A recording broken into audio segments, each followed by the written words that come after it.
여러분, 오은경이라는 이름을 가진 작가가 있습니다. 이분이 아주 특별한 이력을 갖고 있습니다. 서울대 병원에서 38년 동안 간호사로 일했던 경력입니다. 이분이 이번에 책을 하나 냈는데 그 책 제목이 언젠가 사라질 나이들을 위하여라는 제목의 책입니다. 그분이 이 책에서 이런 얘기를 합니다. 우리가 내일을 준비하는 것처럼 인생의 마지막 순간을 위해서도 준비가 필요하다라는 겁니다. 죽음은 누구에게나 찾아오는 사건이고 삶을 마감하고 완성하는 것이기 때문에 이제 인생의 마지막 순간을 위해서 준비가 필요하다라는 거예요. 그것이 38년 동안 병원 간호사로 일하며 수많은 사람들의 죽음을 바라보면서 그분이 깨닫게 된 것이었다라고 하더라고요. 그렇죠. 여러분, 우리가 내일을 준비하는 것처럼 인생의 마지막 순간을 준비하는 것이 너무 중요합니다. 키케로라는 철학자는 그래서 그런 얘기를 했지요. 지혜로운 사람에게는 삶 전체가 죽음에 대한 준비다라고 했어요. 여러분, 하지만 저는 목회를 하면서 깨닫는 것이 있습니다. 성도들에게 아무리 죽음을 이야기해도 성도들에게 죽음은 좀처럼 가까워지지 않는다라는 겁니다. 미디어를 통해서, 수많은 부고를 통해서 우리가 죽음의 사건을 접함에도 불구하고 다 남의 죽음으로 여긴다라는 겁니다. 여러분, 우리 모두에게 주어지는 엄숙한 현실이 있지요. 우리는 어느 날 죽습니다. 우리 가운데 죽음에서 예외되는 사람은 한 명도 없습니다. 언제 어디서 어떻게 죽을지 모르지만 우리는 다 죽음 앞에 서게 됩니다. 그것이 우리에게 주어진 엄숙한 현실입니다. 어떻습니까? 여러분은 다가올 내일을 준비하는 것처럼 인생의 마지막 순간을 위해서 준비하는 삶을 살고 계시나요? 오늘 우리가 마태복음 25장 말씀을 읽었는데 25장을 잘 이해하려면 24장부터 쭉 읽어가야 합니다. 여러분, 마태복음 24장에 어떤 내용이 있습니까? 세상의 끝에 대해서, 또 주님께서 다시 오실 것에 대해서 우리에게 알려주시는 내용 아닙니까? 여러분, 마태복음 24장은 어떻게 시작이 되나요? 예수님과 제자들이 예루살렘에서 나오실 때 한 장면으로부터 시작이 됩니다. 자, 제자들이 예수님과 함께 예루살렘에서 나오시다가 성전의 그 규모와 위용을 보고 깜짝 놀랐던 것 같습니다. 갈릴리 시골뜨기 출신의 제자들이 볼 때 헤롯이 유대인의 환심을 사기 위해서 증축한 그 성전의 규모는 엄청난 것처럼 보였던 것 같아요. 그래서 예수님께 예수님, 저 성전 좀 보세요 라고 말씀을 드렸죠. 여러분, 그때 예수님께서 깜짝 놀랄 이야기를 하십니다. 야, 저 성전, 저 돌 있잖아. 그 돌이 돌 하나 돌 위에 남지 않고 다 무너져 내릴 거야 라고 하셨어요. 그리고 이어서 세상 끝에 다가올 징조들, 세상 끝에 있게 될 현상들에 대해서 쭉 말씀을 하신 다음에 제자들이 분명히 기억해야 될 두 가지를 말씀하셨습니다. 첫 번째는 예수님 반드시 다시 오신다라는 겁니다. 여러분, 마태복음 24장 30절에 예수님이 이렇게 말씀하셨습니다. 인자가 구름을 타고 능력과 큰 영광으로 오는 것을 보리라 라고 하셨습니다. 그리고 두 번째 중요한 말씀을 하셨는데 주님의 다시 오심을 준비해야 한다라는 것입니다. 마태복음 24장 44절에 너희도 준비하고 있으라, 생각하지 않은 때에 인자가 오리라 라고 했습니다. 그리고 이런 생각을 해볼 수 있습니다. 주님의 다시 오심을 준비한다는 것은 도대체 뭔가? 주님의 다시 오심을 준비한다는 것은 어떤 것인가? 여러분, 그 주님 앞에서 우리 인생을 결산하게 될 것을 준비하는 것을 말합니다. 그렇기 때문에 마태복음 25장 내용이 이어지는 겁니다. 여러분, 마태복음 25장 말씀을 보면 두 가지 비유가 먼저 나옵니다. 첫 번째는 신랑을 기다리는 열 처녀 비유입니다. 자, 열 처녀가 있습니다. 5명은 지혜롭고 5명은 미련합니다. 자, 신랑을 기다리는데 이 지혜로운 5명은 기름을 준비했고요. 그리고 미련한 처녀는 5명은 기름을 준비하지 못했습니다. 자, 그들이 등을 들고 신랑을 기다리는데 신랑이 오는 것이 지체가 되는 것입니다. 깜빡 잠이 들었습니다. 그때 신랑이 온다라는 이야기가 들렸어요. 깜짝 놀라 일어났습니다. 그런데 문제는 미련한 처녀들의 그 등불이 꺼져가기 시작하는 겁니다. 그래서 그들이 급히 기름을 사러 갔는데 그때 신랑이 온 겁니다. 그래서 지혜로운 처녀들은 혼인잔치에 신랑과 함께 들어갔는데, 그리고 문이 닫혀버린 거예요. 미련한 처녀들이 다시 돌아왔습니다. 그런데 이미 버스 떠났습니다. 혼인잔치 문이 닫히고 말았습니다. 그래서 미련한 처녀들이 혼인잔치에 들어가지 못했다라는 거예요. 여러분, 이 비유의 핵심은 뭡니까? 예수님이 이 비유를 통해서 우리에게 말씀하시려고 하는 것은 무엇입니까? 깨어 있어야 한다는 겁니다. 주님 다시 오십니다. 그 주님의 다시 오심을 준비해야 합니다. 주님의 다시 오심을 준비하는 것은 인생의 결산을 하는 것입니다. 그렇기 때문에 깨어 있어야 한다. 인생 결산 잘하려면 깨어 있어야 한다라는 겁니다. 여러분, 그 비유의 결론으로 주님이 이렇게 말씀하셨어요. 마태복음 25장 13절에 그런즉 깨어 있으라. 너희는 그날과 그때를 알지 못하느니라 라고 하셨어요. 그러면 영적으로 깨어 있는 건 뭐죠? 영적으로 깨어 있는 것과 깨어 있지 못한 것의 차이는 뭡니까? 깨어 있다라는 것은 이런 겁니다. 이 세상이 그저 흘러가는 게 아니야. 이 세상이 그저 돌고 도는 것이 아니야. 내 인생도 마찬가지야. 끝을 향해 가고 있어. 그 끝에 인생의 결산이 있어. 이걸 아는 것은 영적으로 깨어 있는 거예요. 이걸 모르는 것은 영적으로 잠들어 있는 거예요. 자, 그리고 두 번째 비유가 이어집니다. 오늘 우리가 읽은 말씀이죠.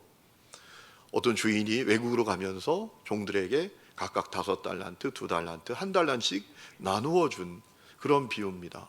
자, 어떤 주인이 외국으로 가요. 종들을 불러서 친절하게도 달란트를 나누어 줍니다. 한 사람에게 5달란트, 한 사람 2달란트, 한 사람에겐 1달란트를 나누어 주었습니다.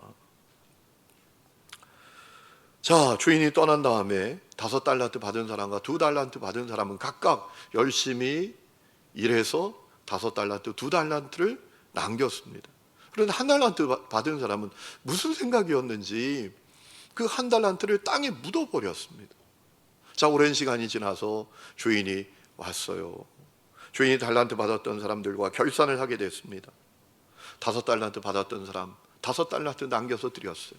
2달란트 받았던 사람 2달란트를 남겨 더해서 드렸어요. 그런데 1달란트 받은 사람은 땅에 묻어 놓았어요. 그는 남긴 거 없어요. 그러자 어떤 일이 벌어지죠? 달란트를 남긴 사람들은 주님께 칭찬을 받아요. 주인으로부터 칭찬을 받아요.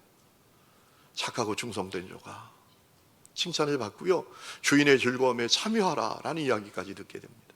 그런데 1달란트 땅에 묻어 놓았던 사람은 책망을 받아요. 악하고 게으른 종아.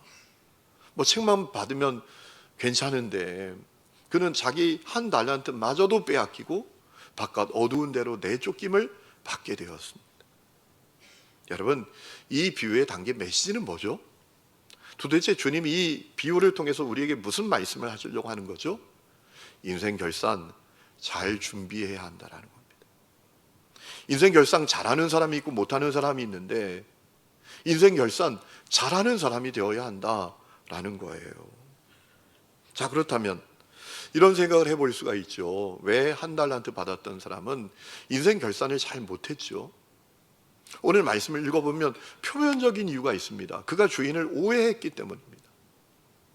어떻게 주인을 오해했습니까? 자기 주인은 피도 눈물도 없는 사람, 욕심으로 가득하고 수전도 같은 사람, 그런 사람으로 오해했다라는 거예요.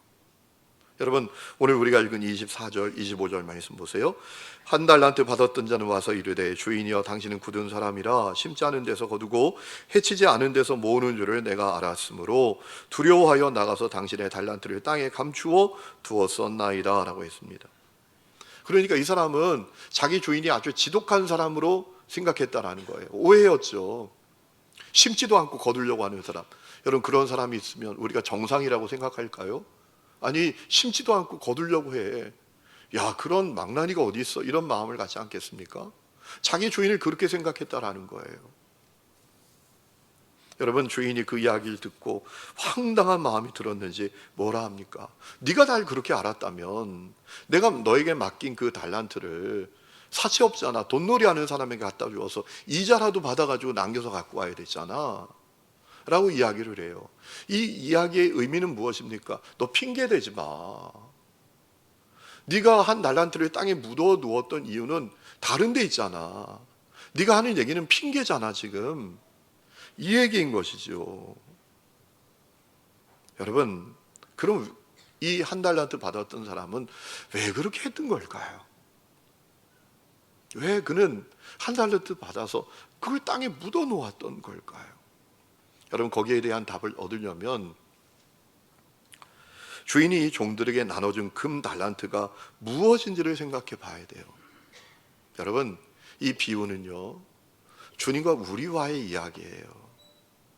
이 주인이 종에게 나누어준 금 달란트는 주님께서 우리에게 주신 인생을 말하는 거예요. 주님께서 우리에게 주신 시간, 생명, 건강, 재능, 은사, 능력, 재정, 관계, 가정, 그 모든 것을 말하는 거예요. 이 비유는 주님과 우리의 이야기라는 겁니다. 이걸 생각하면 여러분, 이 사람이 왜 그렇게 했는지에 대한 답을 얻을 수가 있어요. 오늘 말씀을 여러 번 읽고 묵상하면 이가 왜 그랬는지 적어도 세 가지의 답을 찾을 수가 있습니다. 첫 번째는 그는 주인이 자기를 얼마나 사랑하고 기뻐하는지를 잘 몰랐어요. 주인이 자기를 얼마나 사랑하는지 기뻐하는지를 잘 몰라서 그렇게 한 거예요. 여러분, 이 말씀을 여러분도 잘 아시는 말씀이잖아요. 이 말씀을 여러 번 읽으셨잖아요. 이런 생각 해보셨나요? 이 주인은 왜 종들에게 달란트를 나누어 주었지? 왜 그러죠? 왜 나눠준 거죠? 아니, 이럴 수도 있잖아요. 주인이 외국으로 가면서 그냥 밥 잘 먹고 있어라, 주어진 일 잘하고 있어라, 이러고 가도 되잖아요. 그렇죠? 그런데 왜 이 주인은 종들에게 달란트를 나누어 주었던 걸까요? 여러분, 다른 이유 아닙니다. 주인이 종들을 사랑하고 기뻐했기 때문입니다. 그래서 나눠준 거예요. 여러분, 오늘 말씀을 우리가 쭉 읽다 보면 정확한 그 이유를 알 수 있어요. 여러분, 21절, 23절 말씀을 보면 똑같은 말씀이 나와요. 5달란트, 2달란트 남긴 사람에게 주인이 칭찬하는 내용인데 그 내용에 답이 있어요. 이 주인이 종들을 사랑하고 기뻐했기 때문에 그 달란트를 주었던 거구나. 그걸 알 수 있어요. 자, 이렇게 말합니다. 그 주인이 이르되 잘하였도다 착하고 충성된 종아, 네가 작은 일에 충성했다. 그리고 23절에도 그 주인이 이르되 잘하였도다 착하고 충성된 종아, 네가 작은 일에 충성했다라고 했습니다. 여러분, 종들이 5달란트, 2달란트 남겼잖아요. 이건 주인에게 큰 일이 아닙니다. 적은 일이에요. 5달란트, 2달란트가 이 종들에겐 대단한 것처럼 보이지만 주인은 그게 없어도 괜찮아요. 큰 게 아니에요. 그게 적은 거예요. 이거 뭘 의미하는 건가요? 그러니까 이 주인이 종들에게 달란트를 주었다라는 것은 종들에게 어떤 이익을 얻기 위해서 나눠준 게 아니라는 겁니다. 종들을 통해서 어떤 이익을 취하기 위해서 나누어 준 게 아니었다라는 거예요. 우리가 그 사실을 기억해야 돼요. 여러분, 이 주인은 종들에게 달란트를 준 것만으로도 기뻐하는 사람이었어요. 그 종들이 달란트를 준 것을 다 잃어버려도 상관이 없었어요. 그 사업을 해서 어떻게 남겨보려고 하다가 다 잃어버려도 괜찮은 사람이었어요. 주인이 종들에게 달란트를 주고 그 종들이 그 달란트를 가지고 기쁘고 행복하게 사는 것이 기쁨이 주인이었어요. 그가 바로 이 주인이었단 말이에요. 그런데 한 달란트 받은 사람은 그걸 잘 몰랐던 거예요. 성도 여러분, 제가 여러분에게 분명히 말씀드릴 수 있는 게 있어요. 제가 여러분의 사정도 잘 모르고 지금 어떤 상황에 있는지도 잘 모르지만 확실하게 말씀드릴 수 있는 거예요. 주님이 여러분을 사랑하십니다. 주님이 여러분을 기뻐하십니다. 그래서 여러분에게 달란트를 주셨어요. 생명도 주시고 건강도 주시고 시간도 주시고 자녀도 주시고 재정도 주시고 은사도 주시고 능력도 주셨어요. 여러분 사랑하기 때문에 주신 거예요. 여러분을 통해서 뭘 이익을 얻고 여러분이 뭘 남겨오기를 위해서 주신 게 아니에요. 여러분, 우리 주님이 누구십니까? 그분은 창조주이십니다. 하늘과 땅과 우주에 속한 모든 것이 주님께 속해 있습니다. 그분에게 뭐가 모자랍니까? 그분에게 뭐가 부족합니까? 그래서 우리에게 뭘 남겨오라고 하시겠습니까? 여러분에게 인생이라는 달란트를 주신 이유는 여러분을 사랑하시기 때문에 주신 거예요. 여러분을 기뻐하시기 때문에 주신 거예요. 여러분이 그거 가지고 행복하고 기쁘게 살기를 원하셨기 때문에. 여러분, 주님이 얼마나 여러분을 사랑하시는지 신명기의 말씀을 보면 모세가 대변하잖아요. 모세가 이스라엘 백성들을 향하여 신명기 33장 39절에 보면 이렇게 말하죠. 이스라엘이여, 너는 행복한 사람이로다. 여호와의 구원을 너같이 얻은 백성이 누구냐. 그것이 우리를 향한 주님의 마음이에요. 여러분 이 사실을 잘 아십니까? 이 사실을 잘 모르면 인생의 결산을 잘 준비할 수가 없어요. 왜요? 그에게는 자기에게 주어진 인생이 아무 감동이 없어요. 인생이 그저 무의미하고 무료할 뿐이에요. 인생 자체가 부담이에요. 아침에 일어나서도 그런 생각을 한단 말이죠. 오늘 또 하루 시작 안 해도 되는데, 난 죽어도 괜찮은데, 이 지긋지긋한 인생, 이 지긋지긋한 하루하루 내게 없어도 되는데. 여러분, 이런 마음을 가진 사람에게 인생 결산을 잘하고 못할 게 뭐가 있겠습니까? 그런 사람이 인생 결산 잘할 수 있겠습니까? 그죠? 내가 사는 이유는 삶이 주어졌으니까 그냥 사는 거예요. 숨이 붙어 있으니까 그냥 사는 거예요.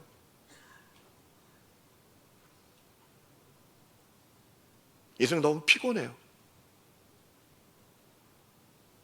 여러분, 이런 사람이 어떻게 인생 결산을 잘할 수 있나요? 내게 주신 인생이 감동이 아니야. 나에게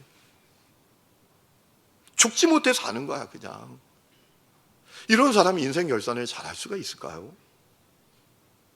이 한 달란트 받은 사람이 그와 같은 사람이었다라는 거죠. 오늘 여러분은 다른가요? 엄마가 아침에 일어나서도 가서 아이를 깨우면서 일어나, 일어나. 하나님이 오늘 우리에게 새로운 하루를 주셨잖아. 얼마나 기대가 되냐. 야, 창문 좀 열어봐. 저 코발트빛 하늘이 얼마나 아름답니. 오늘 기쁘게 살아야지. 어제 살아보지 못한 또 하루를 주셨잖아. 우리가 기쁘게 살아봐야 되지 않겠어?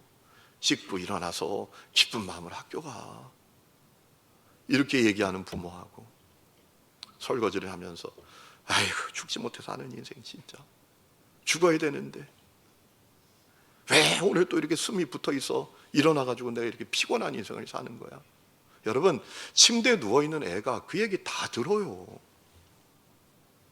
그리고 또 그렇게 살아요. 자녀는 부모가 산 대로 사는 거 아십니까?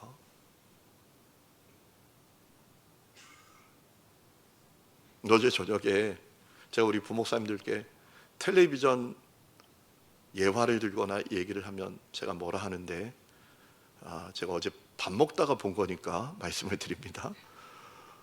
밥 먹는데 텔레비전에 어떤 프로가 나오는가 하면 부부를 치유하는 그런 프로그램이 나와요. 한 남자가 있는데 맨날 야동만 들여다보고 있어요. 야동이 뭔지 설명 안 해도 아시죠? 음란한 동영상. 아내에게 막말을 퍼붓고 폭행도 행해. 근데 그게 왜 시작됐는지 압니까? 그 아버지 때문에 시작이 됐어요. 아버지가 자기 2살 때 이혼을 하셨대요. 아버지하고 둘이 사는 거예요. 어느 날 아버지 방이 문이 닫혀 있어서 아버지가 보고 싶어가지고 아버지 하고 문을 열었는데 아버지가 야동을 보고 있는 거예요. 그러더니 쫓아와서 이 새끼 노크도 안 하고 문 열어? 그러면서 막 폭행을 하는 거예요. 그래서 아버지가 보았던 그 야동이 궁금해서 야동을 보기 시작했는데 평생 야동을 보고 야동을 그렇게 보다 보니까 전두엽이 다 마비되고 자제력도 없고 배려심도 없고 말과 행동에 아무런 컨트롤이 되지 않는 그런 상태가 됐다라는 거예요. 그 아버지가 간 길을 그대로 따라가는 거예요. 여러분, 오늘 여러분은 여러분에게 주어진 인생에 감동하십니까? 아이고, 마지못해 산다. 내가 숨이 붙어 있으니까 산다. 여러분, 이렇게 사는 인생이 무슨 인생의 결산을 잘할 수 있겠습니까? 뭐 인생 결산할 게 뭐가 있겠습니까? 그런 사람이. 혹시 여러분 중에 그와 같은 분들은 계시지 않습니까? 이 사람이 그렇게 했던 두 번째 이유는 그는 자기에게 주인이 준 것을 대수롭지 않게 여겼기 때문입니다. 달란트를 땅에 묻어 두었다라는 것이 그 증거입니다. 아마도 그는 5달란트 받은 사람, 2달란트 받은 사람을 보면서 열등감을 가지고 박탈감을 느꼈을 것 같아요. 나에게 왜 이것밖에 안 주는 거야? 이렇게 불공평해. 뭐야 이게 도대체? 그런 마음을 가졌는지도 모릅니다. 하지만 그것은 그의 생각이었고, 주인은 그 종들을 정확하게 알고 있었어요. 그래서 정확하게 살피고 정확하게 필요한 만큼 나눠준 거예요. 쓸 수 있는 만큼 나눠준 거예요. 여러분, 오늘 우리가 15절에 놓치지 말아야 될 말씀이 있는데요, 맨 앞에 나오는 각각 그 재능대로라는 말씀이에요. 자, 주인이 종들에게 달란트를 나눠주는데요, 그냥 나눠주는 게 아니라 각각 그 재능대로, 한 사람에겐 금 5달란트, 한 사람에겐 2달란트, 한 사람에겐 1달란트를 주었다라고 했습니다. 여러분, 이 주인은 누구보다도 종들을 정확하게 알고 있었어요. 그래서 각자 감당할 수 있을 만큼만 나눠준 거예요. 2달란트 받은 사람에게 5달란트를 주어도 그가 감당할 수 없는 것을 주인은 정확하게 알았던 것입니다. 그리고 여러분, 이 사람이 받았던 1달란트가 대수로운 게 아닙니다. 여러분, 금 1달란트는 금 34kg이에요. 돈으로 내가 계산을 해봤더니 9,037돈입니다. 어제 시세로 환산을 해보니까 45억 2천입니다. 제가 이래서 목회를 하잖아요. 금 45억 2천이 별로 이렇게 놀래지지를 않으니까. 이 사람이 금 1달란트 받았는데요, 그 금 1달란트가 금 45억의 가치가 되는 달란트였어요. 어마어마한 것을 받았다고요, 이 사람이. 결코 대수롭지 않았어요. 여러분, 하나님은 우리 각 사람을 정확하게 아세요. 우리 머리털까지 세심 받으신다라고 하셨잖아요. 그래서 우리 각 사람에게 각각 감당할 수 있을 만큼만 그 재능과 은사와 능력과 시간과 건강과 우리 인생을 주셔요. 그렇기 때문에 우리가 왜 나에겐 이것밖에 안 줘요? 왜 나는 이것밖에 안 주냐고요? 왜 이렇게 하나님 불공평해요? 라고 원망하고 한숨 쉬고 열등감에 빠지고 패배의식에 빠져들 이유가 없다라는 거예요. 내게 주신 것이 내게 최선의 것입니다. 이 눈이 열려야 인생 결산 잘할 수 있어요. 이 눈이 열려야 주어진 자리에서 내게 주신 것을 가지고 감사하고 기뻐하고 만족하고 최선을 다해서 사는 거예요. 그러니 인생 결산할 게 있지요. 우리가 아는 송명희라는 시인이 있죠. 이 시인은 뇌성마비 장애를 가진 분이십니다. 근데 시를 얼마나 아름답게 쓰는지 그 시에 곡을 붙여서 찬양이 되잖아요. 여러분, 우리가 잘 아는 나 가진 재물 없으나, 그게 그 송명희 시인이 쓴 가사, 시에 곡을 붙인 거예요. 그 가사가 이렇잖아요. 나 가진 재물 없으나, 나 남이 가진 지식 없으나, 나 남에게 있는 건강 있지 않으나, 나 남이 없는 것 있으니, 나 남이 못 본 것을 보았고, 나 남이 듣지 못한 음성 들었고, 나 남이 받지 못한 사랑 받았고, 나 남이 모르는 것 깨달았네. 공평하신 하나님이 나 남이 가진 건 나 없지만 공평하신 하나님이 나 남이 없는 것 갖게 하셨네. 여러분, 이 송명희 시인이 비록 뇌성마비 장애인이지만 영적인 눈이 열려 있는 거예요. 하나님 내게 꼭 필요한 것을 주셨다. 최선의 것을 나에게 있어 최선의 것을 주셨다. 그분은 공평하시다. 이 고백을 가지고 감사와 기쁨과 만족으로 살아가죠. 그러니 인생 결산할 게 있지 않겠어요? 늘 불평하고 원망하고 한숨 쉬고 열등감에 빠지고 피해의식에 빠져서 사로잡혀서 살아가면 여러분 그렇게 인생 다 허비하죠. 흘러보내죠. 그러니 뭐 결산할 게 있을까요? 그가. 제가 어느 분 얘기를 들었는데요, 지금 그 집에 딸 때문에 골치가 아파요.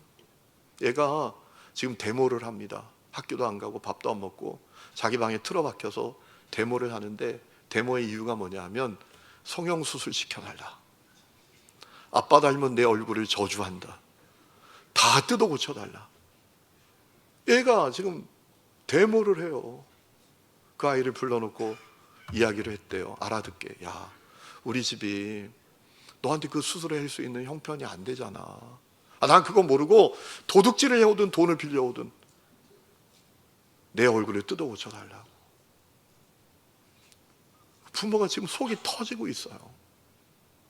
여러분, 하나님 각 사람을 독특한 재능과 은사와 개성과 능력을 지닌 존재로 창조하셨어요. 그러므로 사람은 있는 모습 그대로 다 가치 있고 존귀한 것입니다. 그러므로 열등감 가질 필요 없고요, 피해의식에 사로잡힐 것도 없습니다. 생긴 대로 살면 되는 겁니다.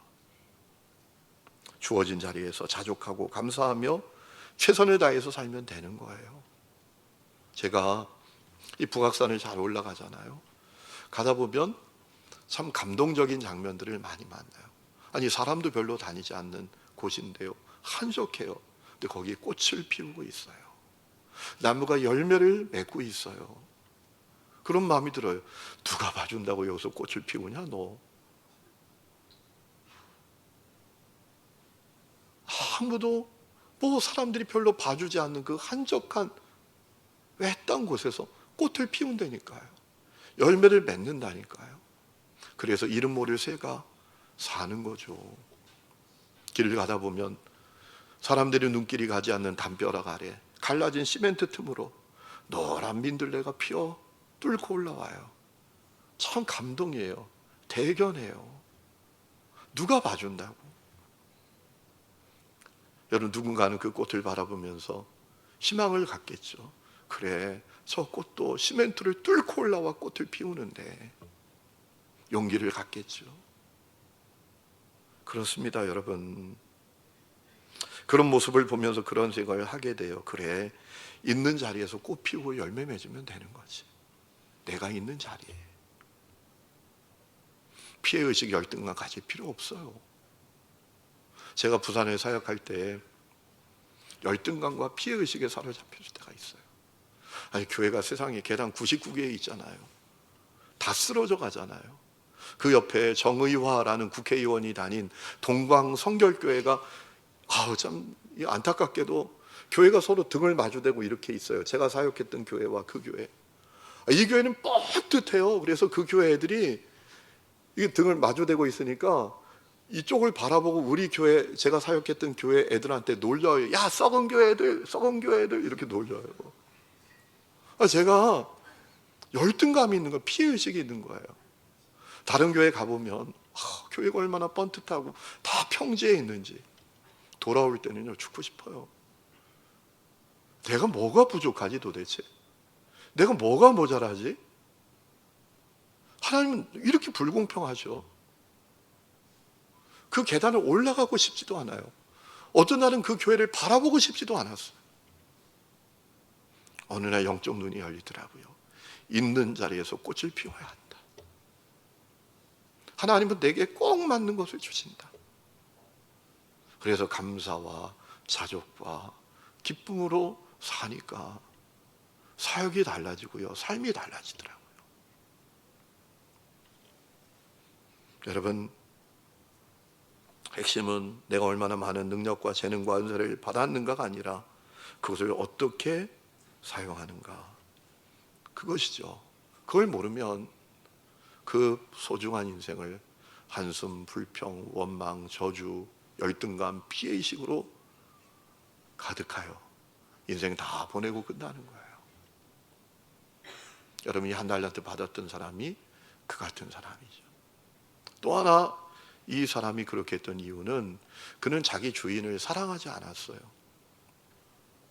그러니 주인이 그를 사랑하고 기뻐해서 준 달란트를 땅에 묻어 놓았던 것이지요. 여러분, 사랑한다는 게 뭡니까? 우리가 어떤 사람을 사랑한다라는 것은 어떤 의미입니까? 그를 기쁘게 하고 싶은 거잖아요. 그죠? 그가 원하는 일을 하고 싶은 거잖아요. 그게 사랑이잖아요. 여러분 왜 없는 돈에 교회 와서 11조 하고 주일헌금하고 성경금하고 구제헌금해요? 왜 그렇게 한 주간 동안 살면서 그렇게 피곤하고 고단하고 힘든데도 교회 와서 순장하고 교사하고 주차 안내위원하고 안내위원하고, 여러분 왜 그렇게 봉사하시는 거죠? 주방에 가서 일하고. 다른 이유 아니잖아요. 주님 사랑하기 때문에, 그리고 주님의 핏값으로 세워진 교회를 사랑하기 때문에. 그거 아니고 뭐겠어요? 그렇지 않아요? 사랑은 뜬구름 잡는 게 아니잖아요. 여러분, 이 십자가가 우리에게 주는 메시지가 뭐죠? 사랑한다. 왜 그 메시지를 아는 거죠? 나 행복하도록, 나 구원받도록 이 십자가에 매달려 피 흘려 죽으심으로 자기 다 주셨잖아요. 우리가 그 사랑을 알잖아요. 그래서 사랑은 여기 있으니 라고 우리가 말할 수 있잖아요. 사랑은 절대로 뜬구름 잡는 거 아닙니다. 여러분, 이 한 달란트 받은 사람은 주인을 사랑하는 마음이 없었어요. 주인을 사랑했다면 그 한 달란트로 어떻게 주인을 기쁘게 할 수 있지? 어떻게 주님이 원하는 일을 할 수 있지? 그게 애쓰지 않았을까요? 주인을 사랑하지 않았어요. 그냥 땅에 묻어놓고 애따 모르겠다 뭐 이런 거죠. 여러분 주님 사랑하십니까? 아멘하고 끝날 게 아니에요. 두 가지 질문 더 던져보셔야 돼요. 나는 주님을 기쁘게 하고 싶나? 나는 주님을 기쁘게 하고 싶은가? 나는 주님이 원하는 일을 하고 싶은가? 그 질문까지 같이 던져보셔야 돼요. 그래야 진짜 사랑을 확인하는 거예요. 내가 주님을 사랑하는 자인지 이용하는 자인지 진짜 확인해 볼 수 있는 거예요. 여러분, 어떤 분이 인생을 오전 6시부터 밤 12시까지로 사람의 나이를 환산해 보았대요. 15살이면 9시 38분이래요. 20살이면 10시 51분이 됐고요. 25살이면 12시 4분이 됐고요. 30살이면 1시 17분이 됐고요. 45살이면 4시 56분이 됐고요. 50살이면 6시 18분이 됐고요. 55살이면 7시 22분이 됐고요. 저는 지금 7시 22분을 지나가고 있습니다. 60살이면 8시 34분, 65살이면 9시 47분, 70살이면 밤 11시, 70살이 넘었다면 인생 끝날 때가 다 된 12시 가까운 그런 시간이다 라는 거예요. 여러분, 어디쯤 와 계시나요? 여러분, 지금 어디쯤 와 계신가요? 다가올 내일을 준비하듯이 인생의 마지막 순간을 위해서도 준비가 필요해요. 인생 결산 잘할 준비가 필요합니다. 여러분, 그 준비는 하루아침에 벼락치기로 되는 게 아니에요.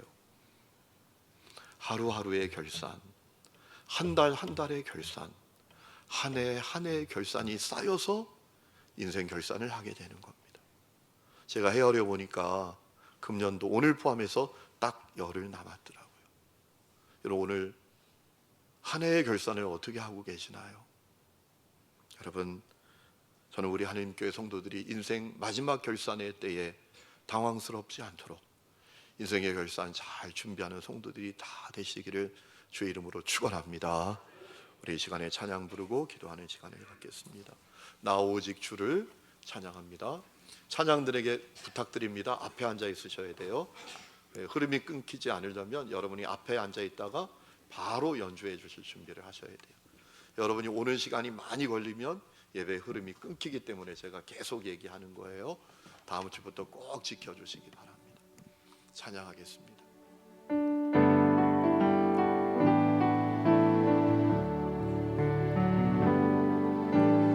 갇혀진 마음에 주님의 사랑은 빛이래요. 만져주시고 절망의 땅에도 주님의 사랑을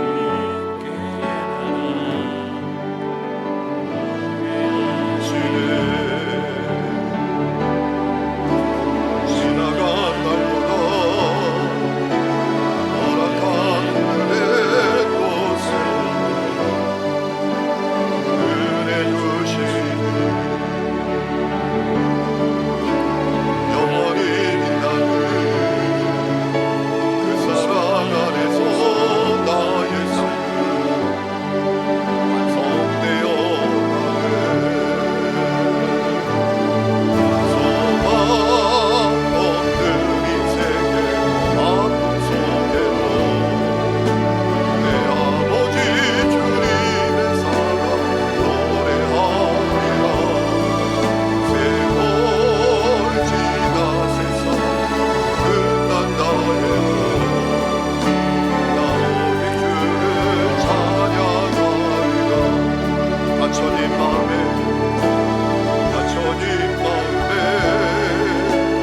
주님의 사랑은 빛이래요. 만져주시고 절망의 땅에도 주님의 사랑은 그대라 오게 하시네. 지나간 날보다 허락한 오늘의 곳에로 은혜 주시니 아멘. 영원히 빛나는 그 사랑 안에서 나의 삶은 완성되어 가네. 소망 없는 인생의 아픔 속에도 내 아버지 주님의 사랑 노래하리라. 세월 지나 세상이 끝난다 해도 나 오직 주를 우리 다 함께 일어나서 찬양합시다. 세월 지나 소망 없는 인생의 아픔 속에도 내 아버지 주님의 사랑 노래하리라. 세월 지나 세상 끝난다 해도 나 오직 주를 소망 없는 인생의 어둠 속에도 소망 없는 인생의 아픔 속에도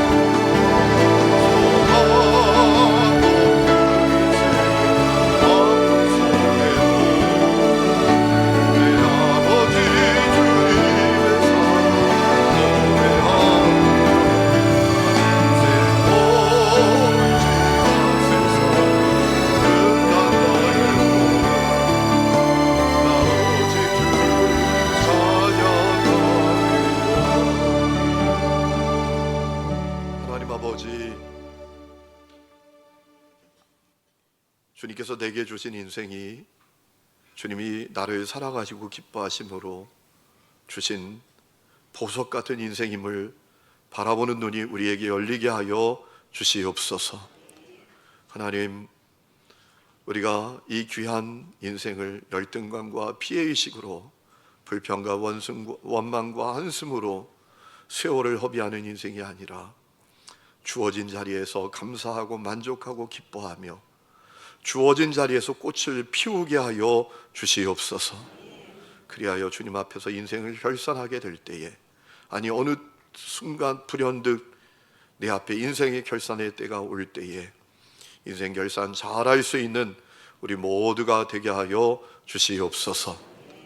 인생 결산 벼락치기로 되는 것이 아니라 하루하루의 결산, 한 주 한 주의 결산, 한 달 한 달의 결산, 한 해 한 해의 결산이 하나님 아름다운 인생의 결산으로 연결될 줄로 믿사오니 주여 올해 인생 결산 잘하는 은혜를 우리에게 허락하여 주시옵소서.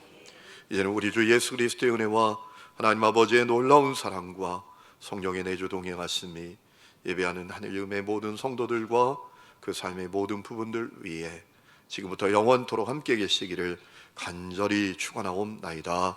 아멘.